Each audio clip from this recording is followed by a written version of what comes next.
tó lòun fẹ́ fi ṣe campaign ṣùgbọ́n tá a bá délẹ̀ Yorùbá láì ṣàfiṣe àbẹ́ẹ̀dì àwa wọṣọ eléyìí ànítorí pé wọ́n wà nílẹ̀ wa ṣẹlẹ̀ wá jẹ́lẹ̀ bàbá ẹnikẹ́ni tí ì bá ń ṣe tiwa.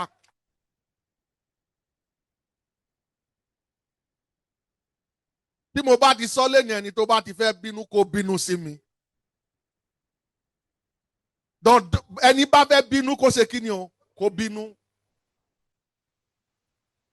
Yorùbá dẹ̀ ti ná ọmọ àlè ló ń rínú tí ò ní bí bó o bá lè bínú yẹn o ọmọ àlè wá ni ẹ́. A gbúdọ̀ bára wa sọ eléyìí tó jẹ́ òótọ́ nínú ọ̀rọ̀. Wọ́n ní bọ́mọ ìyá méjì bá wọnú ilé tí wọ́n jọ sọ̀rọ̀ tí wọ́n rẹ́rìn jáde wọn tí ì bára wọn ṣe eléyìí tó jẹ́ òótọ́ nínú ọ̀rọ̀ wọ́n sì ń parọ́ fúnra wọn ni. Ṣùgbọ́n tá a bá jọ wọnú ilé tá a jáde tójú lé jáde a jẹ́ pé ọ̀rọ̀ kan débì kan ni. A jẹ́ pé ọ̀rọ̀ kan ṣe kí ni o ó débì kan ni. A bá lè jòjà a ní ká lejò mọ́ ṣe ṣùgbọ́n àlejò gbúdọ̀ mọ ara ẹ̀ lálejò.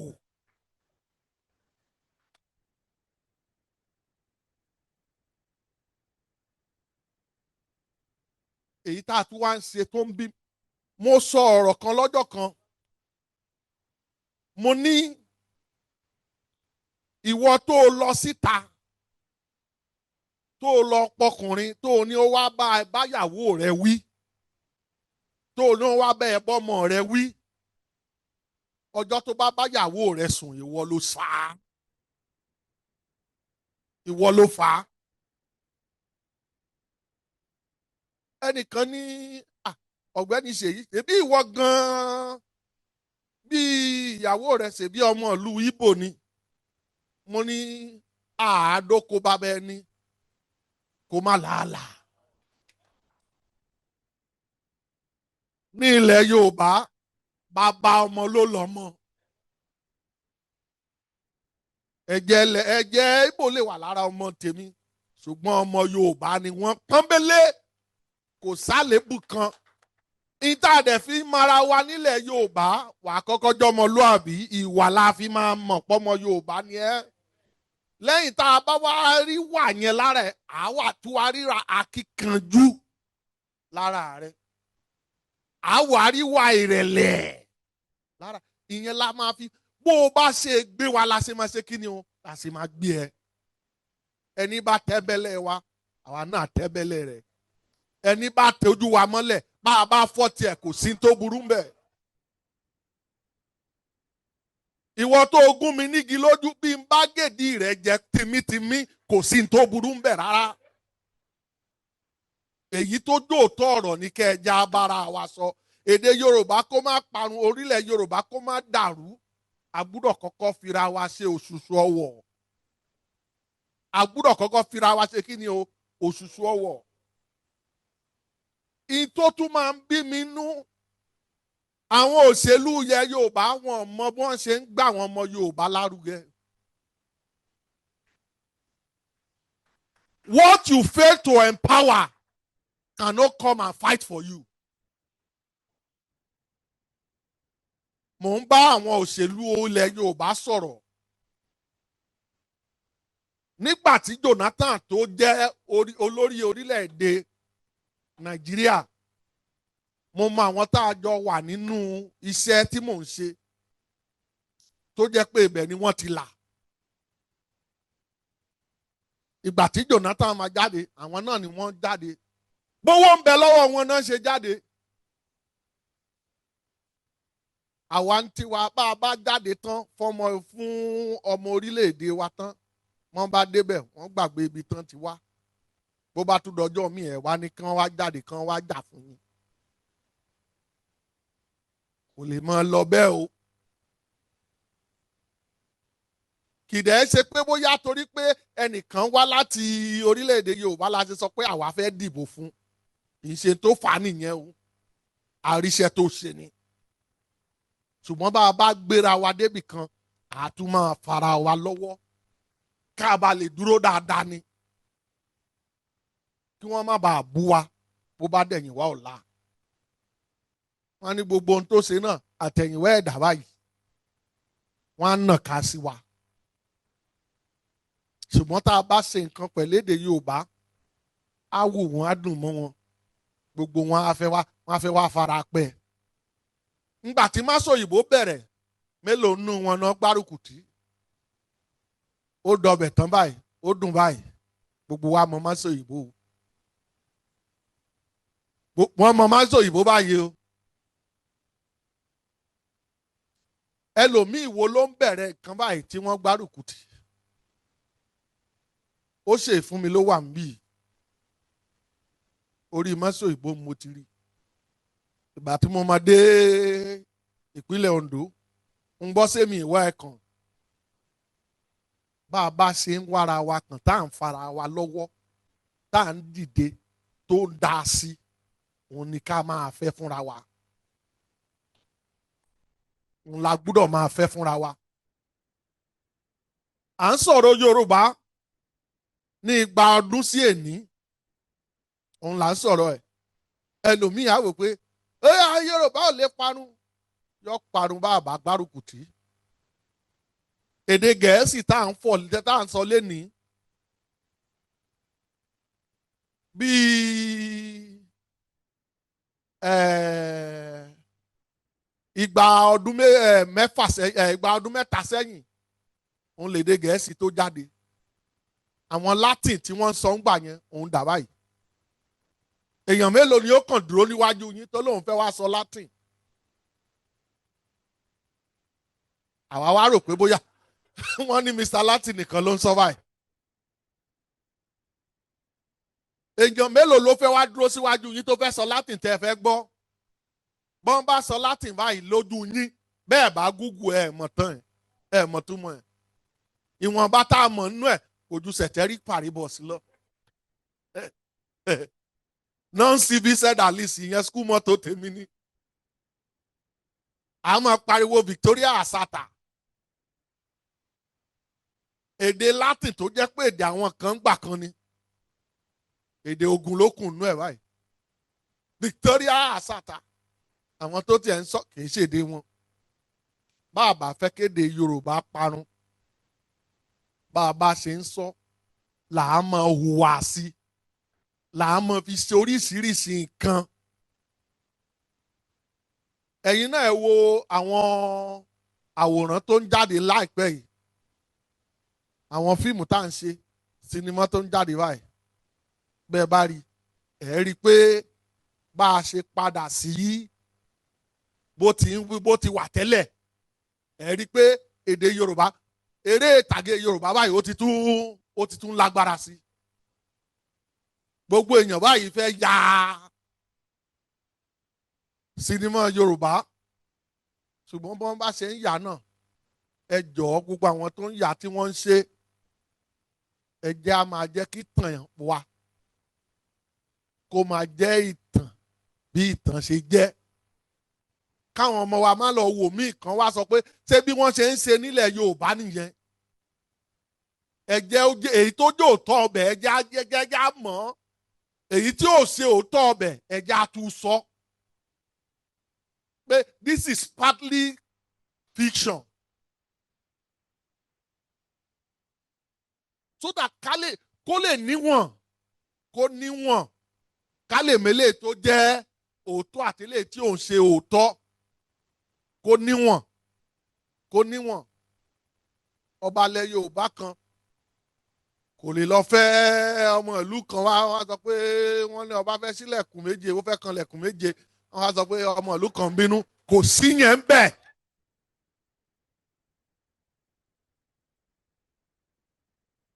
nílẹ̀ Yorùbá kò sówú láàfin là ń gbọ́. ẹ jẹ́ kó máa yé àwọn ọmọ wa, kò sówú láàfin. àbáròjinlẹ̀ ṣé èyí tí mo sọ ẹ̀ ṣe. We must be intentional if we want Yoruba to continue to exist. It has to take an intentional effort. a lè máa fẹnu sọ látẹ̀ní títí dọ̀la, ìyẹn kọ́ o. ẹnu dùn rọ̀ fọ́ o. Ìṣe ní èdè Yorùbá. Ìṣe ní èdè Yorùbá. Ìgbà tí Dr. Bámidélé ń sọ̀rọ̀ lẹ́ẹ̀kan, ó ní bí wọ́n ṣe kì ẹ́ lórí kì, ara rẹ̀ á dìde. Mo máa ń wò ó nígbà tí àwọn bíi King Sunny Adé, Chief Ebenezer Obey, àwọn K1 the Ultimate tí wọ́n bá lọ, ta ló máa kùn? Ìgbà míì wàá lọ síta tí wọ́n bá kọrin, táwọn King Sunny Adé bá kọrin, tí wọ́n bá fi ọ̀rọ̀ Yorùbá sí, tí wọ́n sọ ìjìnlẹ̀, tí wọ́n tún fi àyájọ́, tí wọ́n fi báàkì orin, wàá ti náwó mọ́tò ẹ̀ kó tó rántí pé ọ̀nà lé jìnnà.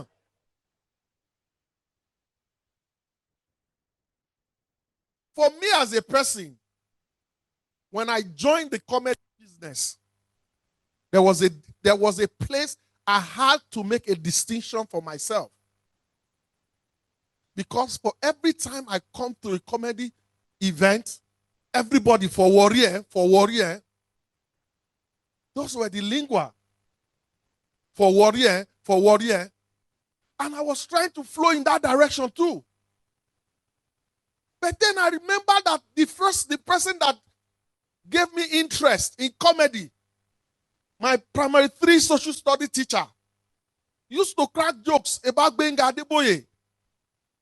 And then I went back, I listened to his tape, and I said, this man, as eloquent as he was speaking English, he was very good with his Yoruba comic.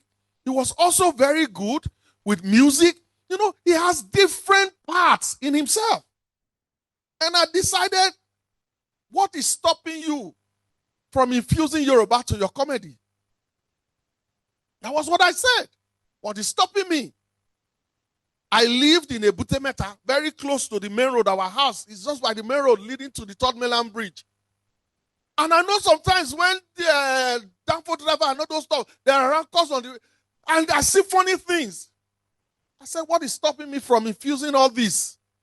Who says Yoruba cannot be funny? And I started infusing Yoruba into my jokes. I speak the English. Sometimes I learn the punchline with Yoruba. And by the time I was doing that, something happened. After the main, the established comedians, it was easy to now categorize Seyi Law immediately after them. Because when they call the moment they call the basketman, they call the Alibaba, they call the Julius Agu, they call the AY, the next thing, who comes after? They say, that boy don't saw Yoruba. Boy don't go Yoruba. Boy don't say the Yoruba. And then the Yoruba boy just so stylishly started flowing in the direction of the people who had been there. But if I had decided to fight in an area that I don't have full knowledge about, I would probably have suffered defeat. But that Yoruba gave me an essence, created a niche for me. And whether you like it or not, some people can refer to themselves as failure. But their favorites, majority of them lived in my house. So they fed from the Yoruba that gave me a place in the industry in the first place. And I tell you, I am not bragging. It is a known fact. You cannot hide it. Seyi Law is the mentor that most of them saw that they decided to pursue the dream. 20 years is not a joke. 20 years is not a joke. Let them, that's why I like that King Sunny Adé song. Let them say, ayele ma ṣata ma ṣe bó gbọ́ kí ni o let wọ́n á sọ tẹnu wọn ni. But how are you people promoting your own? Go and look at their targetry. When one of them posts, 1,000 of them comes to defend. But when our own posts, what do we do? Ṣé kọ́ máa bá mi ń bẹ̀ kọ́ máa sọ pé òun náà ṣe kí ló jẹ́ bẹ́ẹ̀? Èmi Seyi Law mi ìran ìyálà ya anybody. Bá a pọ̀ fẹ́ kú ni o kú. ẹnìkan fún ẹ lọ́fun onígbà bá mi sọ fún kó jẹ́ kí n rí mú mi ó fẹ́ kú lò òun ló ń gbègbè ikú nìyẹn. We must be able to separate the facts from the falsehood. One of the reasons I said I would not stop talking was very simple. The misinformation that you allow to thrive will become the fact that your children will know tomorrow, even though it's not the truth. So why are you keeping quiet? Why are you keeping quiet? Kí wọ́n tú tán lé ẹ pa. I saw something today. One of them was questioning Reno that the Igbos have been in Lagos in the 15th centuries, that they settled in a place called Onyigbo.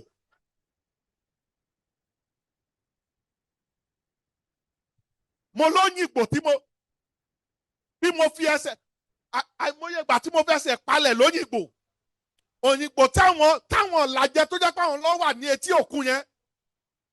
Lóyìnbó tó jẹ́ pé àwọn ẹ̀gbọ́n ìyá mi wọ́n tagi lóko bàbá. Àwọn ọmọ wọn tagi ń bẹ̀. Lóyìnbó tó jẹ́ pé oko bàbá làwa ti ń jẹ ẹ̀wà àgànyìn. Ìyá ẹlẹ́wà àgànyìn lóko bàbá. But somebody will tell you to keep quiet. And do you know what? The AI of tomorrow filters information from whether truth or not to come to a conclusion. And then you are allowing that misinformation to thrive. O dẹ̀ fọ́ pé o dẹ̀ sọ pé o fẹ́ ká identity ẹ̀ parun. O fẹ́ ká.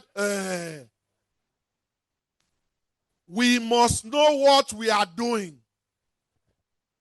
Consciously, intentionally, we must put our real history out there. It must be online. It must be orally documented. It must be done in videos. It must be written. Anyhow you can put it there. Let it be there. So that when the AI filters through everything, it will know which one is the truth. Because we failed, for example, President Bola Ahmed Tinubu, our failure to protect his achievements is the reason why we are having distortions today. Ibite Wayi, Civic Center where you are today, my secondary school was in Sinari, Daranijo, Methodist Boys High School. We used to trek to Maroko Sanfield bus stop here to take buses. It was one single lane, one car here, one car on the other side. Dual carriage road that leads straight to Epe. This place was a dump site. Ibite Waleni Dankpeni Civic Center was a site. We go home for weekend, we come back, and we hear news. Those were the things we were hearing until this place was concession and things were built and the place was changed. Somebody said he was going to put children in the slum. When Maroko Sanfield, do you know how long it took them to chase people away from Maroko Sanfield to become the Oniru that is one of the highest bro of real estate in Lagos today? And somebody will push the blame on somebody who did all that. Be but support here. Does that now mean that I should keep quiet and allow the moment to keep quiet for others, your own too will become nonsense?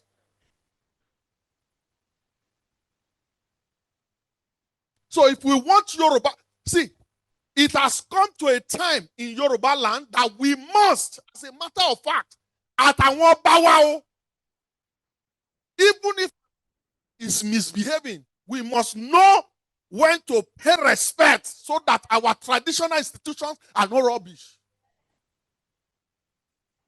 Kì í ṣe gbogbo ọba ilẹ̀ Yorùbá ló tó bọ̀wọ̀ fún. Tọ́lọ́ ọba mi akàn sọ̀rọ̀ ṣákálá bó ṣe wù, a mọ̀ wọ́n o. Ṣùgbọ́n ìyẹn mi pé a gbọ́dọ̀ wá kó gbogbo aṣọ wa tó dẹ̀tí nù. Wọ́n sọ pé kálejò máa wò wọ́n bá a ṣe ń fọ́. Gbà wọ́n wá rí i pé boxers That's why sometimes when we want to criticize some of our obas, we keep quiet, not because we don't know what to tell them, but we must protect that which is the stool of our traditional institution. Àwọn ọmọ Yorùbá náà bá rìn àárọ̀ bá ọmọ ìnáwó sọ́ba ọba náà àgbọ̀wọ́ àṣẹ báyìí. Ọba mi ó yẹ ká wò lójú ká sọ pé kábíyèsí.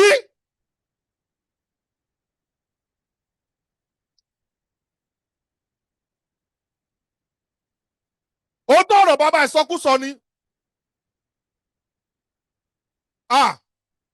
Kábíyèsí mi gbúdọ̀ afárá ẹ sípò. Wọ́n pè é nígbàkejì òòṣà lásán. Ọba bá lórí ohun gbogbo ni.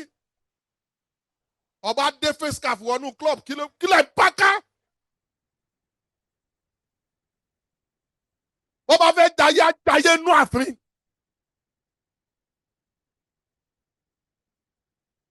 Òótọ́ ọ̀rọ̀ ní ká má sọ òun. Those who should protect the institution, who should protect the language, should not be the one desecrating it. Kó má wá di pé ìgbà tó bá yẹ ìgbà tó gún bá wá débẹ̀ tán làásẹ̀ wá sọ pé à ń gbòòrò lọ́sàn-án gangan. Àwọn ọ̀rọ̀ yẹn kò jẹ́ ká máa gbọ́. If the Yoruba elite, the rich, the wealthy Yorubas, they should know it is not until it turns to war ni wàá ṣe wàá máa fowó ra ogun, wàá ṣe wàá máa fowó ra nǹkan ogun. No, don't allow war amongst us. Don't buy ammunition. Help us to build knowledge. Invest in the knowledge of your people. Invest in the preservation of your culture. The lack of investment in preservation in knowledge òun ló fà tí ogun Kírìjí wọ̀ tó fi pẹ́. Àwọn tó lówó nílẹ̀ Yorùbá ìkángun ni wọ́n rà. That was why the war was prolonged. Invest in knowledge. Invest in the unity of your people. Bí gbogbo wa ṣe ń gbárùkù ti ojúde ọba, bàbá gbọ́ pé wọ́n ń ṣe Ògún náà ní Ondo àgbé sókè. Bàbá gbọ́ pé wọ́n ń ṣe Ìgọ́gọ́ festival lọ́wọ́, à lọ síbẹ̀ àgbé sókè. Ògún pa bàbá ẹnìkan rí ni.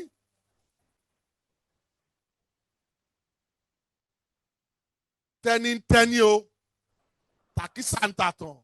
Thank you very much.